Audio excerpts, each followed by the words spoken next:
Om Shanti 21 April 2025 प्रातः मुरली शिव भगवानकर मधुर महावाक्य। शिव बाबा कहते मिठे बच्चे, बाबा तुम मानकु करेंट अर्थात शक्ति देवाई आसी। जदि तुमे माने देही अभिमानी अवस्था रहिब, बुद्धिजोग एकमात्र बाबा सहित लगी रही तेबे बाबांक ठारू निरंतर करेंट मिलुथिब। बाबा तुम मानकु करेंट अर्थात शक्ति देवाई आसी। जदि तुमे माने देही अभिमानी अवस्था रहिब, बुद्धिजोग एकमात्र बाबांक सहित लगी रही तेबे बाबांक ठारू निरंतर करेंट मिलुथिब। प्रश्न, सबुठारू बड़ आसुरी स्वभाव कौन जहाँकि तुम मानक भितर रहिबा उचित नुहे? सबुठारू बड़ आसुरी स्वभाव कौन जहाँकि तुम मानक भितर रहिबा उचित नुहे? उत्तर, अशांति सृष्टि करिबा ही सबुठारू बड़ आसुरी स्वभाव अटे। अशांति सृष्टि करुथिबा व्यक्ति उपरे समस्ते विरक्त हो जाती। सेमाने जेउ आड़े जिबे सेठारे अशांति सृष्टि करिबे।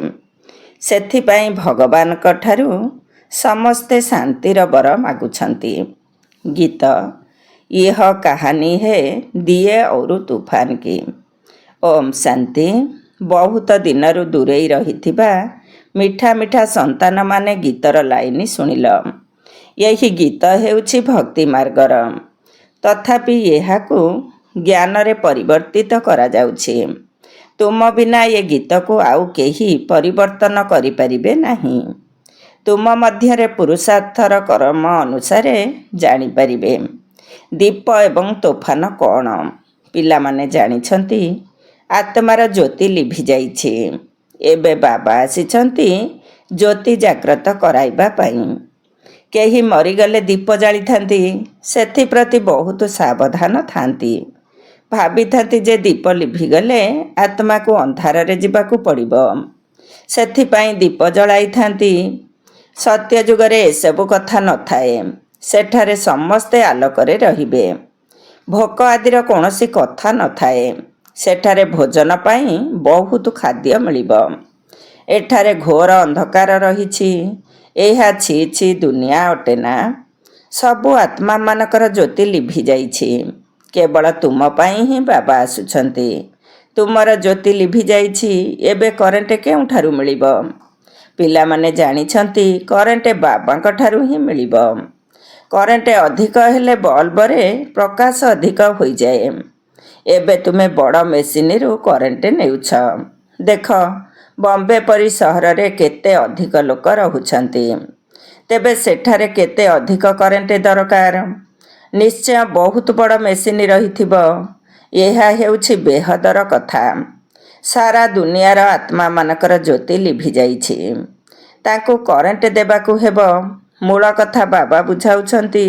बुद्धिजोग बाबांक सहित लगाओ। देही अभिमानी हुओ। केते बड़ बाबा सारा दुनियार पतित मनुष्य मानकू पवित्र कराइबा पाई, समस्तंकर ज्योति जाग्रत कराइबा पाई सुप्रीमी बाबा आसिछंती। सारा दुनियार मनुष्य मानकर ज्योति जाग्रत कराउछंती।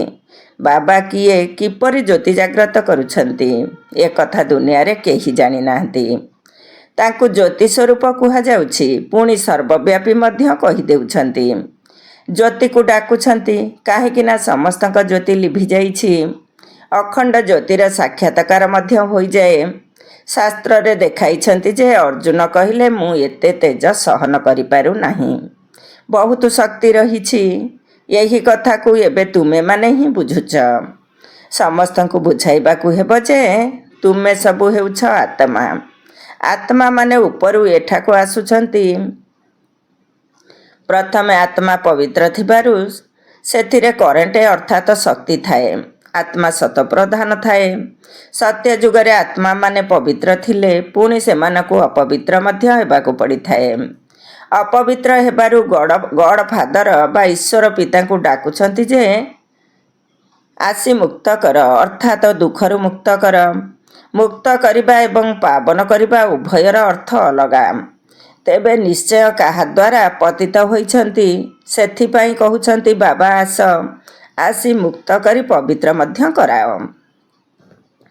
ଏଠାରୁ ଆମକୁ ଶାନ୍ତିଧାମକୁ ନେଇ ଚାଲ, ଶାନ୍ତିର ବରଦାନ ଦିଅ। ଏବେ ବାବା ବୁଝାଉଛନ୍ତି ଏଠାରେ ସମ୍ପୂର୍ଣ୍ଣ ଶାନ୍ତିରେ ତ ରହିପାରିବ ନାହିଁ। ଶାନ୍ତି ତ ଶାନ୍ତିଧାମରେ ହିଁ ଥାଏ। ସତ୍ୟଯୁଗରେ ଏକ ଧର୍ମ ଏକ ରାଜ୍ୟ ହୋଇଥିବାରୁ ସେଠାରେ ଶାନ୍ତି ଥାଏ, କୌଣସି ବିଶୃଙ୍ଖଳା ହୋଇନଥାଏ। ଏଠାରେ ମନୁଷ୍ୟ ଅଶାନ୍ତି କାରଣରୁ ହଇରାଣ ହୋଇଯାଉଛନ୍ତି। ଘରେ ଘରେ କେତେ ଝଗଡ଼ା ହେଉଛି। ଧରିନିଅ ସ୍ତ୍ରୀ ପୁରୁଷଙ୍କର ଝଗଡ଼ା ହେଲେ ମା ବାପ ସନ୍ତାନ ଭାଇ ଭଉଣୀ ଆଦି ସବୁ ହଇରାଣ ହୋଇଯାଆନ୍ତି। ଅଶାନ୍ତ ମନୁଷ୍ୟ ଯେଉଁଆଡ଼େ ବି ଯିବ ଅଶାନ୍ତି ହିଁ ସୃଷ୍ଟି କରିବ। କାହିଁକି ନା ଆସୁରୀ ସ୍ୱଭାବ ରହିଛି ନା। ଏବେ ତୁମେ ଜାଣିଛ ସତ୍ୟଯୁଗ ହେଉଛି ସୁଖଧାମ। ସେଠାରେ ସୁଖ ଶାନ୍ତି ଉଭୟ ରହିଛି ଏବଂ ପରମଧାମରେ କେବଳ ଶାନ୍ତି ରହିଛି। ତାକୁ ସୁଇଟ୍ ସାଇଲେନ୍ସ ଘର କୁହାଯାଉଛି। ମୁକ୍ତିଧାମ ଯିବାକୁ ଚାହୁଁଥିବା ଆତ୍ମାକୁ କେବଳ ଏତିକି ବୁଝାଇବାକୁ ହେବ ଯେ ତୁମର ମୁକ୍ତି ଦରକାର ନା, ତେବେ ବାବାଙ୍କୁ ମନେ ପକାଅ। ମୁକ୍ତି ପରେ ଜୀବନ ମୁକ୍ତି ନିଶ୍ଚୟ ରହିଛି। ପ୍ରଥମେ ଜୀବନ ମୁକ୍ତ ହୋଇ ପରେ ଜୀବନ ବନ୍ଧନରେ ଆସୁଛନ୍ତି। ଉଭୟ ଅଧା ଅଧା ଅଟେ ନା। ସତ ପ୍ରଧାନରୁ ପୁଣି ସତ ରଜ ତମରେ ନିଶ୍ଚୟ ଆସିବାକୁ ହେବ। ପଛକୁ ଯେଉଁମାନେ ଗୋଟେ ଅଧେ ଜନ୍ମ ନେଇ ଆସୁଛନ୍ତି ସେମାନେ ବା କ'ଣ ସୁଖ ଦୁଃଖର ଅନୁଭବ କରିବେ? ତୁମେ ସାରା ସୁଖ ଦୁଃଖର ଅନୁଭବ କରୁଛ। ତୁମେ ଜାଣିଛ ଏତେ ଜନ୍ମ ଆମେ ସୁଖରେ ଏବଂ ଏତେ ଜନ୍ମ ଆମେ ଦୁଃଖରେ ରହୁଛୁ। ଅମୁକ ଅମୁକ ଧର୍ମ ନୂଆ ଦୁନିଆକୁ ଆସିପାରିବେ ନାହିଁ। ତାଙ୍କର ପାର୍ଟ ପରେ ରହିଛି। ଯଦିଓ ନୂଆ ଦୁନିଆ ହେବ, କିନ୍ତୁ ତାଙ୍କ ନିମନ୍ତେ ତାହା ଯେପରି ନୂଆ ଦୁନିଆ ଅଟେ। ଯେପରି ବୌଦ୍ଧି ଖ୍ରୀଷ୍ଟିଆନ ଖଣ୍ଡ ସେମାନଙ୍କ ପାଇଁ ନୂଆ ହେଲା ନା। ତାଙ୍କୁ ମଧ୍ୟ ସତ ରଜ ତମରେ ପାସ୍ କରିବାକୁ ହେବ। ବୃକ୍ଷର ମଧ୍ୟ ଏପରି ବୃଦ୍ଧି ହୋଇଯାଏ, ଧୀରେ ଧୀରେ ବୃଦ୍ଧି ହୋଇଚାଲେ। ପ୍ରଥମେ ଯେଉଁମାନେ ଆସିଛନ୍ତି ସେମାନେ ତଳେ ହିଁ ରହିଥାନ୍ତି। ତୁମେମାନେ ଦେଖିଛ ନା ନୂଆ ନୂଆ ପତ୍ର କିପରି ବାହାରୁଛି। ଛୋଟ ଛୋଟ ସବୁଜ ପତ୍ର ବାହାରି ପୁଣି ଫୁଲ ବାହାରିଥାଏ। ନୂଆ ବୃକ୍ଷ ହେଉଛି ବହୁତ ଛୋଟ। ନୂଆ ମଞ୍ଜି ପୋତାଯାଏ, ପୁଣି ତାର ସମ୍ପୂର୍ଣ୍ଣ ପାଳନ ନହେଲେ ତାହା ସଢ଼ିଯାଇଥାଏ। ତୁମେ ମଧ୍ୟ ଆତ୍ମାମାନଙ୍କର ସମ୍ପୂର୍ଣ୍ଣ ପାଳନ ନ କଲେ ଜ୍ଞାନରେ ତିଷ୍ଠି ପାରିବନ୍ତି ନାହିଁ। ବାବା ଆସି ମନୁଷ୍ୟରୁ ଦେବତା କରାଉଛନ୍ତି, ପୁଣି ସେଥିରେ କ୍ରମାନ୍ୱୟରେ ହେଉଛନ୍ତି। ରାଜଧାନୀ ସ୍ଥାପନ ହେଉଛି ନା। ବହୁତ ଫେଲ୍ ମଧ୍ୟ ହୋଇଯାଆନ୍ତି।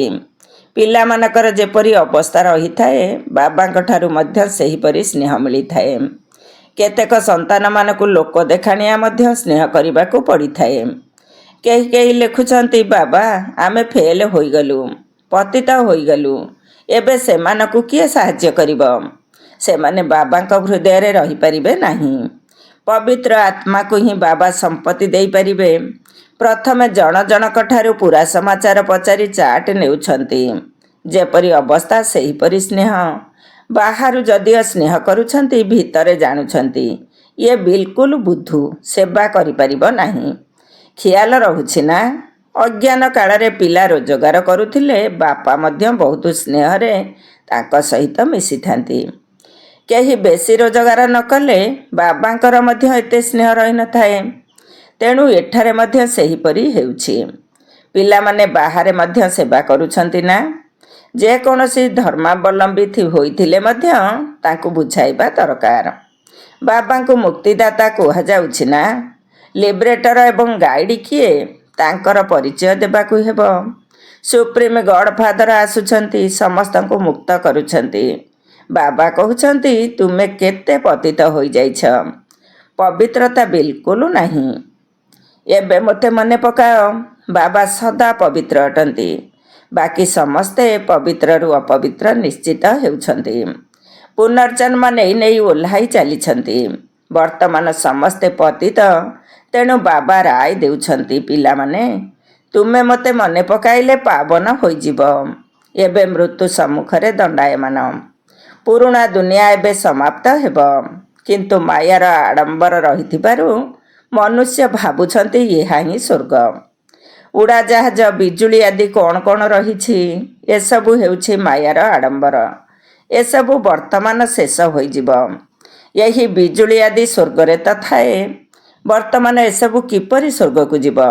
ନିଶ୍ଚୟ ଏହି କଳା କୌଶଳ ଜାଣିବା ବାଲା ଆବଶ୍ୟକ ନା?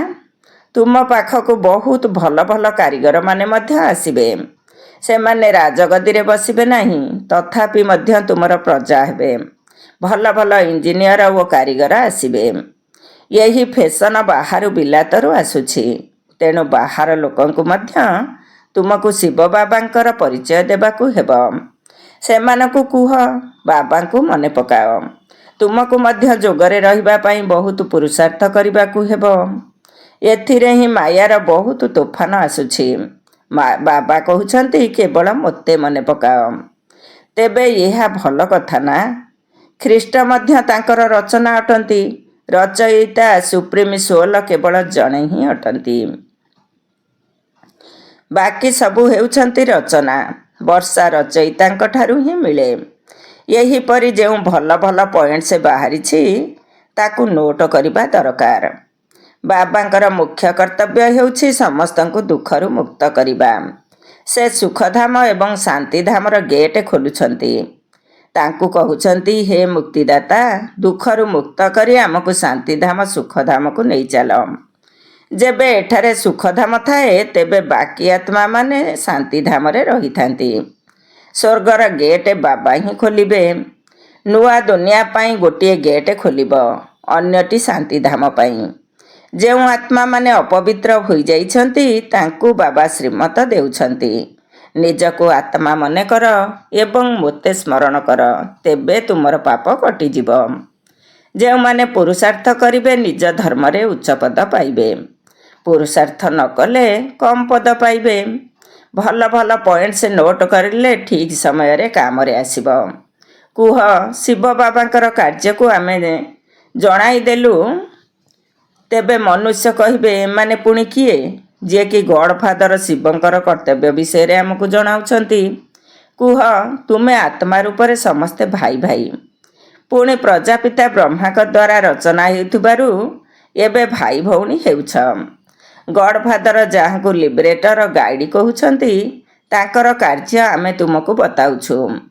ତେବେ ନିଶ୍ଚିତ ଆମକୁ ପରମ ପିତା ନିର୍ଦ୍ଦେଶ ଦେଇଛନ୍ତି, ସେଥିପାଇଁ ଆମେ ତୁମକୁ କହୁଛୁ। ସନ୍ ସୋଜ୍ ଫାଦର, ବା ପୁଅ ବାପାର ପ୍ରତ୍ୟକ୍ଷତା କରେ, ଏକଥା ମଧ୍ୟ ବୁଝାଇବାକୁ ହେବ। ଆତ୍ମା ବିଲକୁଲ ଏକ ଛୋଟ ତାରକା ଅଟେ। ଏହି ଆଖି ଦ୍ୱାରା ତାକୁ ଦେଖାଯାଇପାରିବ ନାହିଁ।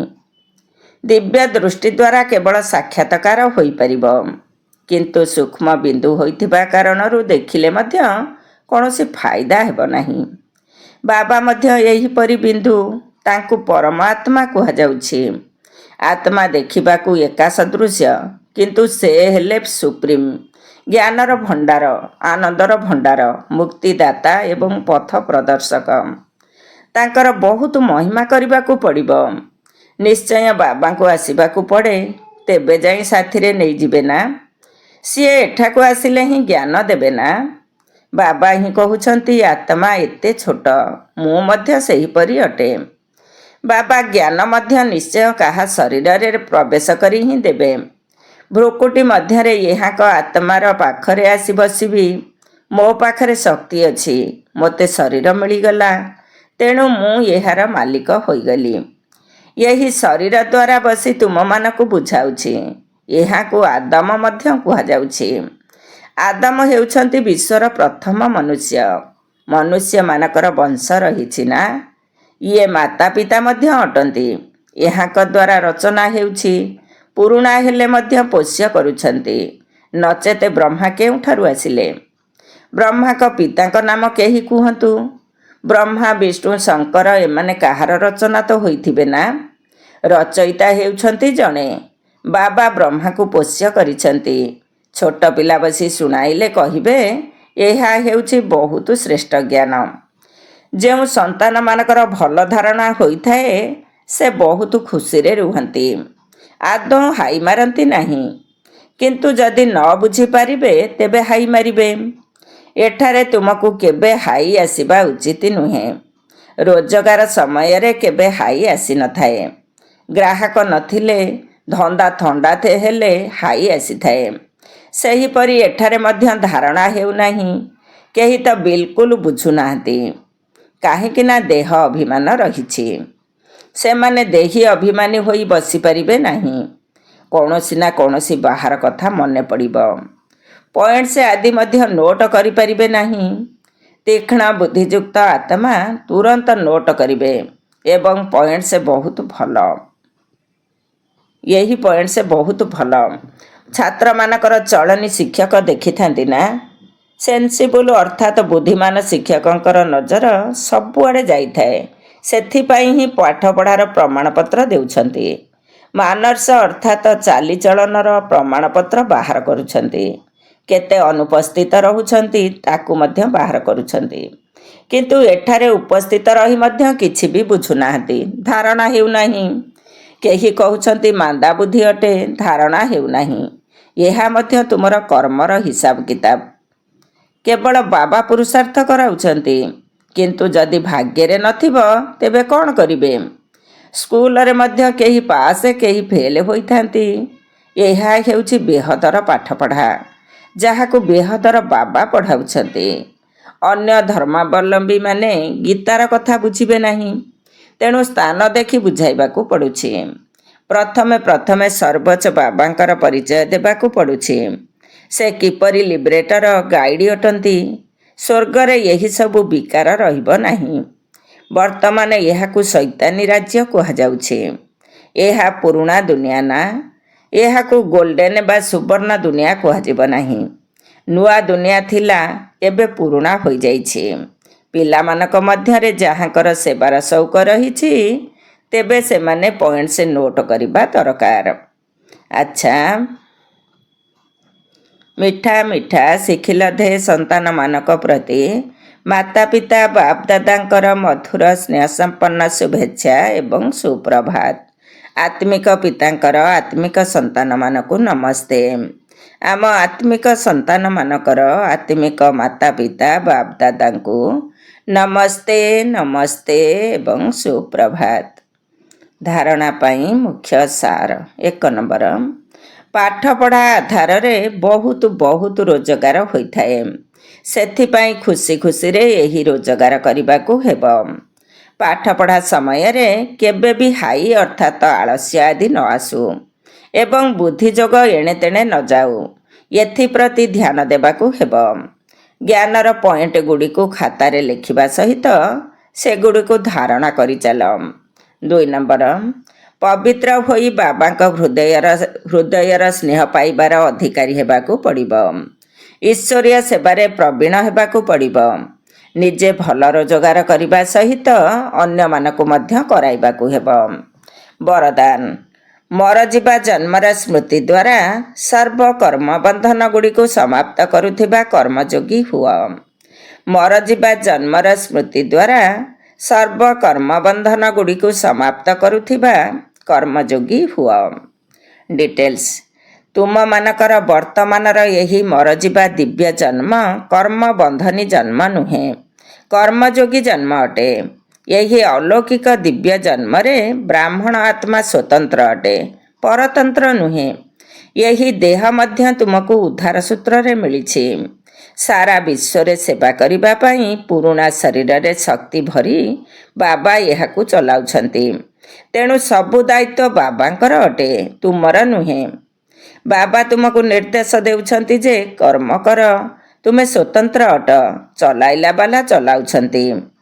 ଏହି ବିଶେଷ ଧାରଣା ଆଧାରରେ କର୍ମବନ୍ଧନ ଗୁଡ଼ିକୁ ସମାପ୍ତ କରି କର୍ମଯୋଗୀ ହୁଅ। ସ୍ଲୋଗାନ, ସମୟର ସମୀପତାର ଆଧାର ହେଲା ବେହଦର ବୈରାଗ୍ୟ ବୃତ୍ତି।